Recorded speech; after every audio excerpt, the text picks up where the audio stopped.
mercado continua atento, sabe a quê? Ao bendito dele, o arcabouço fiscal. E aqui eu abro mais um parênteses para falar um pouquinho mais sobre esses planos do governo e sobre as dúvidas do mercado advindas, claro, dos planos do governo.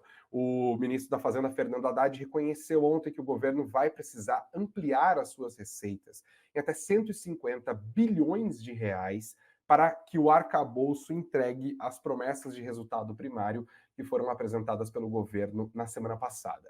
Hoje, a ministra do Planejamento, Simone Tebet, disse que não precisaria de tanto, 150 bilhões, nada. Ela falou que algo entre 120 e 130 já resolve a coisa. Ela afirmou, inclusive, que o governo pretende utilizar a reforma do imposto de renda, que já foi enviada no governo Jair Bolsonaro ao Congresso, para acelerar a discussão da segunda etapa da reforma tributária, que, por enquanto, está focada em reformar os impostos que são cobrados sobre os produtos e os serviços. Uma segunda etapa, portanto, seria a reforma sobre renda. E o que ela está falando, olha, como já tem um texto apresentado pelo governo anterior que já fala sobre uma eventual mudança na maneira como a gente cobra impostos sobre renda, a gente pode aproveitar que esse texto já está lá, a gente apaga ele, coloca um outro texto, um texto que seria o texto do governo Lula, e aproveitaria a tramitação, porque aquele texto já foi votado na Câmara dos Deputados. Ele poderia, portanto, pular uma etapa, claro que teria que haver um acordo com os líderes, inclusive da Câmara ali, e pular a etapa de tramitação na Câmara e diretamente para o Senado.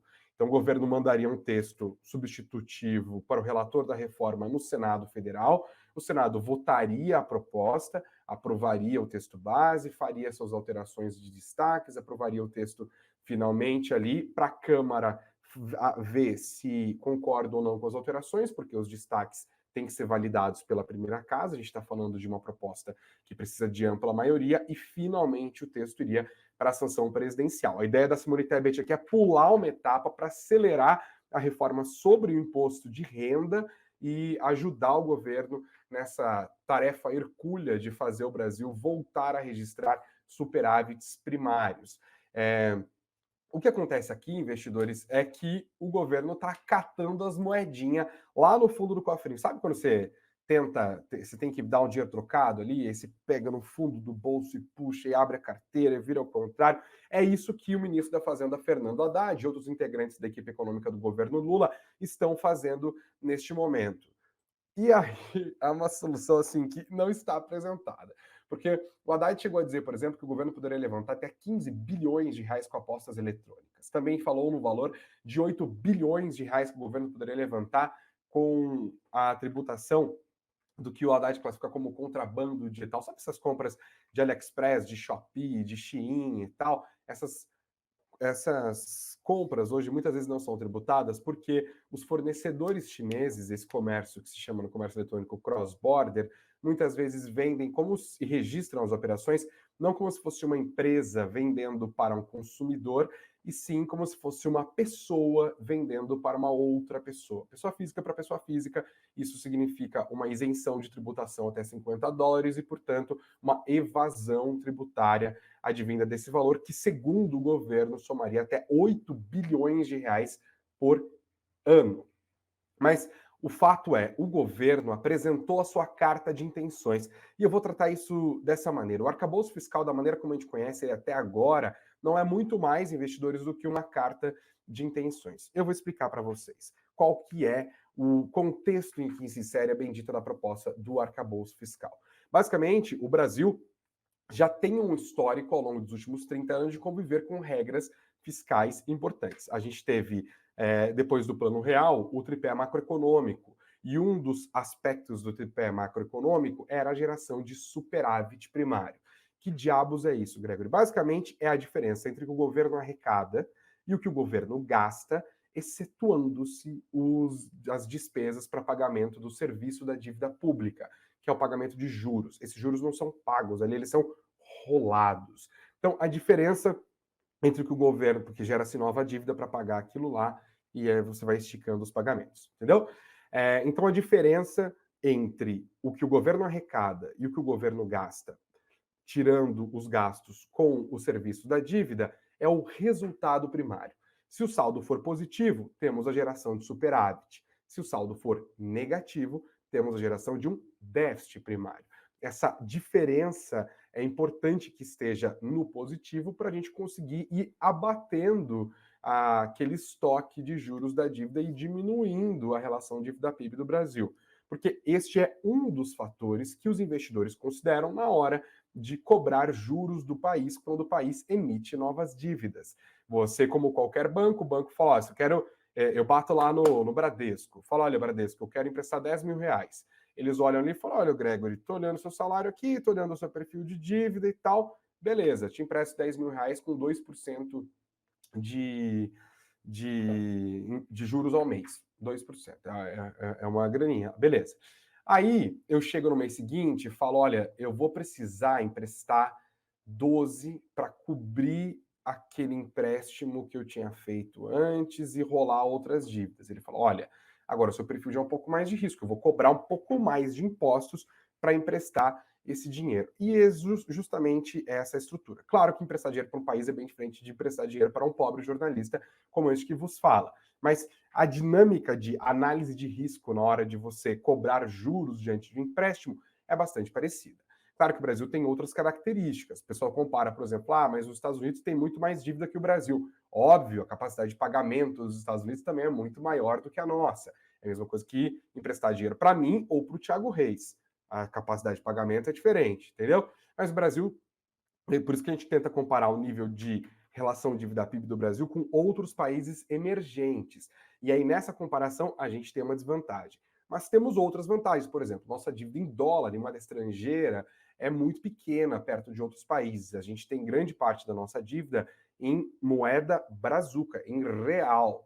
E que daí tem aquela discussão sobre o país pode se endividar na própria moeda e não gerar inflação, que seria o que defende Andelara Rezende, que é um dos arautos da teoria monetária moderna.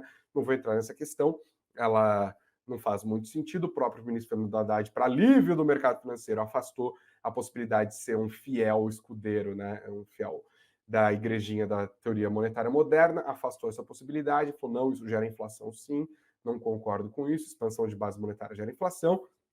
Então a gente volta para o caminho original aqui. Beleza. O Brasil gerou superávit primário no governo FHC a partir dessas regras. Também teve a lei de responsabilidade fiscal, que basicamente estabelece que você não pode gastar, criar uma despesa permanente sem apontar uma origem permanente de receita, né? Então você tem que casar receitas e despesas. Tem também a regra de ouro, que estabelece que o governo não pode se endividar para pagar a despesa corrente, como despesa com o pessoal, por exemplo, funcionalismo público. E, deixa eu dar só uma tossidinha, desculpa, gente. Tô saindo do resfriado, perdão. E aí, nós chegamos numa outra regra importante em 2016, que é o teto de gastos. Por quê? Porque o governo parou de gerar superávit primário. Nossa relação de dívida-PIB foi piorando, nos governos Dilma, principalmente. Aí chega essa regra, que é uma regra draconiana, que congela gastos. A gente não vai gastar no ano que vem mais do que a gente gastou nesse ano. A gente não vai gastar no ano depois do ano que vem mais do que a gente gastar esse ano. A gente só vai corrigir pela inflação. Beleza? Congela os gastos. O mercado aplaudiu, houve um efeito líquido positivo no mercado financeiro para ancoragem de expectativas de inflação, para redução do serviço da dívida, tudo isso aconteceu de fato, mas politicamente o teto de gastos mostrou-se inviável. No governo de Jair Bolsonaro, primeiro, ele é suspenso por conta da crise da Covid-19, né? O orçamento é suspenso, é criado o orçamento de guerra, e o Brasil nunca volta para a normalidade e para aquele caminho que havia sido traçado lá atrás, quando da formulação do teto de gastos, durante o governo de Jair Bolsonaro, houve vários furos. Eu não vou entrar no mérito deles aqui, porque os fãs de político ficam bravos. Mas foi populismo, pronto, falei. E aí a gente chega no governo Lula. O governo Lula vira e fala: olha, eu não vou cumprir essa regra até de gasto. Nunca concordei, foi colocada por um governo que derrubou um governo que era do meu partido. Eu ganhei as eleições, não vou seguir essa regra porque o Bolsonaro não seguiu. Vocês podem esperar que eu vá seguir a regra. Banana para vocês. Vamos ter uma outra proposta, mas não vai ser essa regra até de gasto porque ela é politicamente inexequível. E ele fala: digo mais, não só não vou cumprir essa regra, como vou precisar recompor cortes que foram feitos no governo anterior e tenho compromissos de campanha para honrar aumento de salário para servidores, recomposição do salário mínimo, Manutenção do Bolsa Família nos R$ 600, porque o Bolsonaro espertamente foi lá e furou os tetos tudo e mudou todas as regras para tentar ganhar a eleição, garantindo os benefícios até o último dia do ano. E aí, no final das contas, não conseguiu. O Lula falou: é para bancar tudo isso aqui, mais as minhas promessas de governo, eu vou furar de novo esse teto de gastos para mostrar que ele está morto, morrido e matado, e depois vou apresentar uma regra. E o mercado fala: ah, legal, qual que é a regra? Vamos passar por tudo isso, qual que é a regra? E a gente está há 4 meses nesse desespero tentando entender qual que é a bendita da regra. Pois bem, o governo vai lá e apresenta na semana passada o belíssimo arcabouço fiscal. Entra o arcabouço fiscal. E a regra do arcabouço é um pouco mais complicada que o teto de gastos, mas eu tenho certeza que aqui na nossa live das 19 horas do Suno Notícias você vai entender tudo, porque eu estou tentando ser didático. Então, se vocês tiverem perguntas, dúvidas, inclusive, por favor, mandem aqui na nossa enquete, tá? Seguinte, tem uma base da regra do arcabouço fiscal. Eu já vou falar sobre os 150 bi. Eu estou dando esse preâmbulo para amarrar bem o negócio. Qual que é a regra principal? O gasto cresce. E aí o mercado fala: meu Deus do céu, Jesus Maria José. Aí o governo fala: calma lá, mas cresce com limite. Mas crescerá. Vai crescer quanto em termos reais? E para não confundir, termos reais, gente, eu vou falar daqui para frente sempre em termos reais, descontando a inflação. Cresce 0,6 e entre 0,6 e 2,5% em termos reais, já descontando a inflação. E essa é a regra. O gasto vai sempre crescer num range ali, numa banda de 0,6% em relação ao ano anterior até 2,5% do ano anterior. Tá, com qual critério? Com o critério de que ele vai subir atrelado à arrecadação. O que a arrecadação subir de um ano para o outro, o gasto vai subir 70% do que a arrecadação subiu de um ano para o outro. E se essa arrecadação de 70%, se esse aumento de 70% sobre o que subiu a arrecadação for maior do que 2,5% de expansão real, aí trava, vai só até 2,5%. E se for menor do que tudo isso, aí vai subir mesmo assim 0,6%. Tá, beleza. Entendeu a regra? Vai subir entre 0,6 e 2,5, acompanhando a variação de 70% do crescimento da arrecadação em termos reais de um ano para o outro. A ideia, o princípio aqui é falar, vamos subir gastos, mas sempre acompanhando a receita. De certa forma, essa regra, investidores, restaura o espírito da lei de responsabilidade fiscal. Lembra que eu acabei de mencioná-la aqui? O que a lei estabelece? Você não pode criar gastos permanentes sem apontar fontes de receita permanentes. Tá? Então ele fala, os gastos vão crescer coladinhos na despesa e vão crescer sempre coladinhos na receita e vão crescer sempre menos do que arrecada-se. Ou seja, no tempo isso vai fazer com que a arrecadação vá subindo mais, uma razão maior do que os gastos, e a gente vai voltar a gerar o famigerado superávit primário que a gente parou de gerar em termos históricos ali ainda lá no governo Dilma. Entendeu? Esse é o espírito da regra. E aí ele fala, tá, a gente vai limitar e a gente vai ter metas de resultado primário dessa diferença, né, entre o que o governo arrecada e o que o governo gasta. Legal, vamos conferir as metas? E é aqui que a porca entorta o rabo. Meta do governo para superávit primário em 2023, neste ano aqui, déficit de 0,5% do PIB. Para o ano que vem, estabilidade 0,0. Empate entre arrecadação e gastos. 2025, superávit de 0,5% do PIB.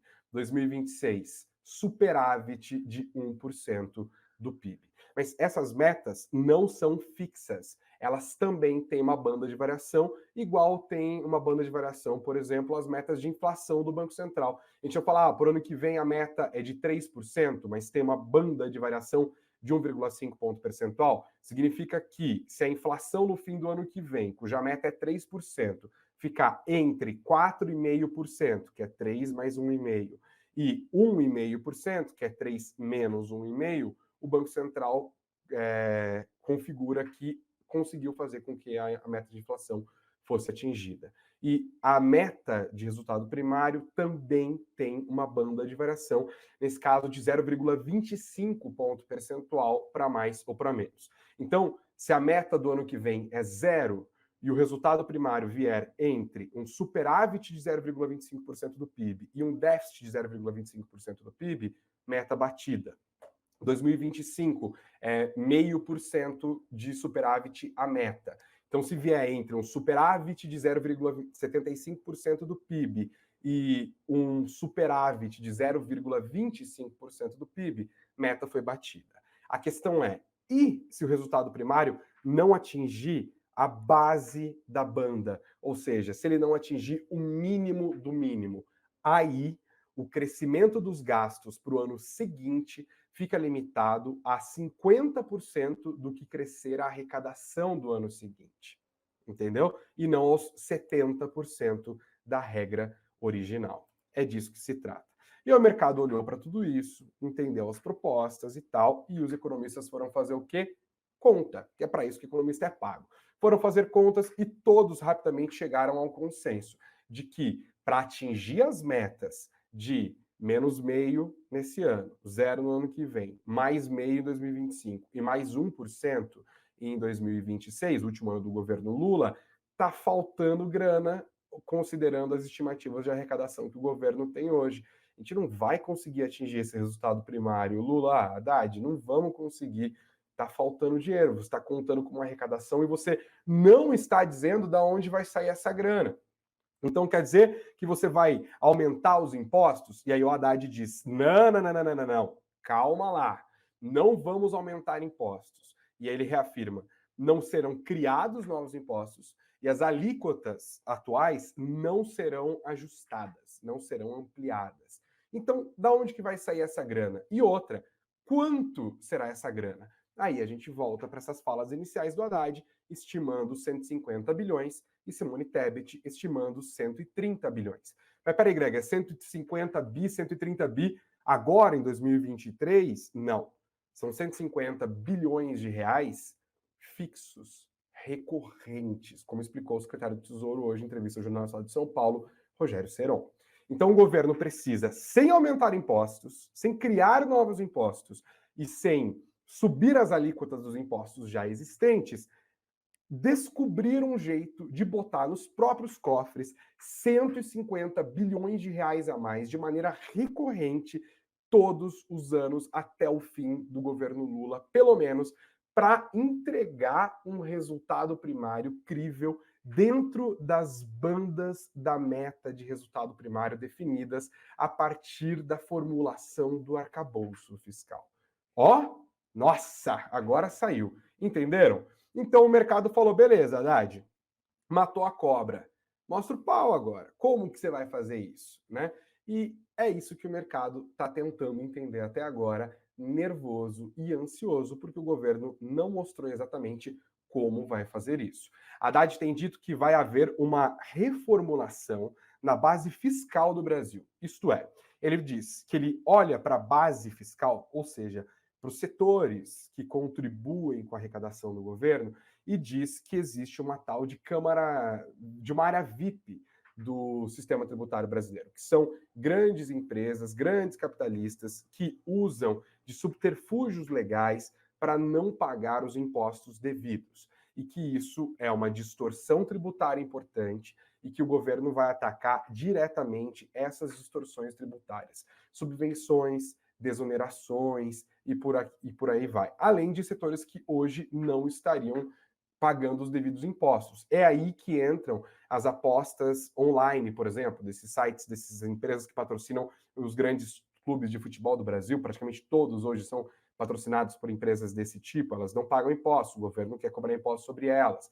Também as compras vindas do varejo online cross-border, como essas varejistas, que é o caso de Shopee, AliExpress e por aí vai, nesse sistema que eu falei para vocês, que essas empresas acabam não pagando os impostos sobre esses produtos que o governo define como camelódromo digital, como contrabando digital. A questão é, esses gastos, esses eventuais arrecadações não estão demonstradas ainda, o que significa que o risco fiscal não foi embora, porque se o governo não conseguir junto ao Congresso, mostrar para o mercado que os cálculos deles serão cumpridos e que aquele arcabouço fiscal pode funcionar e que, portanto, as regras do resultado primário são críveis, a gente não pode esperar uma queda da Selic, pelo menos de maneira muito acelerada, que faça diferença no crescimento econômico e que faça com que as empresas saiam desse atoleiro onde elas estão hoje em relação à alavancagem, porque as dívidas estão muito caras, já que a Selic está em 13,75%, e o Banco Central diz, sem um arcabouço crível, eu continuo de mãos atadas, inclusive havendo a possibilidade de subir juros mais uma vez. E isso, investidores, vai impactando toda a cadeia de investimentos. A gente está falando de impactos sobre as empresas que têm custo de endividamento, a gente está falando de impacto sobre o mercado de trabalho, a gente está falando de um impacto sobre o consumo, a gente está falando de um impacto geral na minha, na sua carteira, na minha e na sua vida. E é por isso que, nesse momento, os investidores ficam também mais receosos e vão caminhando para a renda fixa, porque rendimentos atrelados ao CDI, obviamente, estão olhando para uma Selic de 13,75%, e a gente não sabe quando que isso finalmente vai começar a ceder. O arcabouço fiscal foi inicialmente bem recebido, mas agora o mercado permanece com as suas dúvidas. Nós aqui no Sul Notícias, claro, também permanecemos com elas e conforme novidades forem surgindo, a gente vai acompanhar isso para vocês. Antes de encerrar esse parágrafo, eu queria voltar à tela aqui para vocês verem, e eu vou até compartilhar um pouco de vocês sobre como eu faço um pouco do meu trabalho, assim, porque é muito sobre emprestar impressões de especialistas.